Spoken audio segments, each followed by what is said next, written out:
Hello guys, welcome back to Harsha guide media. ఈరోజు reviews బా ఈ మూవీ ఎలా తెలుసుకునే ముందు మా ఛానల్ ఎవరైనా కొత్తగా చూస్తుంటే ఆల్రెడీ సబ్స్క్రైబ్ చేసుకోండి. ఈ మూవీలో క్యాప్షన్ కింద నో లాజిక్ ఓన్లీ మ్యాడ్నెస్ అని, అందుకనే నేను లాజిక్స్ పక్కన పెట్టి సినిమా చూడడం జరిగింది. ఆ సినిమా అయితే అయ్య బాబు పిచ్చలేసిందని చెప్పొచ్చు. ఈ సినిమా పిచ్చోళ్ళకి కూడా పిచ్చి చెక్కించే సినిమా. నిన్న ఒక సినిమా వచ్చింది వావాతియర్, దానికంటే బాబులా ఉంది సినిమా. ప్రతి సినిమా ఈ మధ్యన అలాగే ఎడుతుంది. అసలు స్టోరీ ఏంటో తెలీదు, ఏదో స్టోరీ.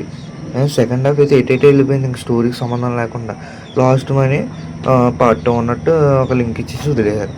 అసలు ఏంటంపై స్టోరీస్ ఏంటండి స్టోరీస్ చెప్పండి ఫ్రెండ్స్.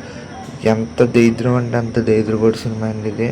ఫస్ట్ హాఫ్ అంతా అలా జాగ్రత్తగా కామెడీతో అలా అయితే ఏదో వెళ్ళగొట్టారు. తర్వాత సెకండ్ హాఫ్ అయితే వచ్చింది, ఇంకా మన దాంట్లో రాడ్ దింపారని చెప్పొచ్చు.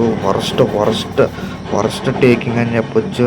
అసలు ఎక్కడా కూడా నాకైతే ఇంట్రెస్ట్ అని కలగలేదు. ల్యాగ్ సెకండ్ హాఫ్ అయితే ఇంకా ఎందుకు చూసానా అనిపించింది. ఇదే అండి నా ఇచ్చే రివ్యూ. దీనికి ఇచ్చే రేటింగ్ వచ్చేసి 0.5 మాత్రమే. అది ఎందుకంటే కొన్ని ఫైట్స్ అలా, అందుకనే. Okay bye.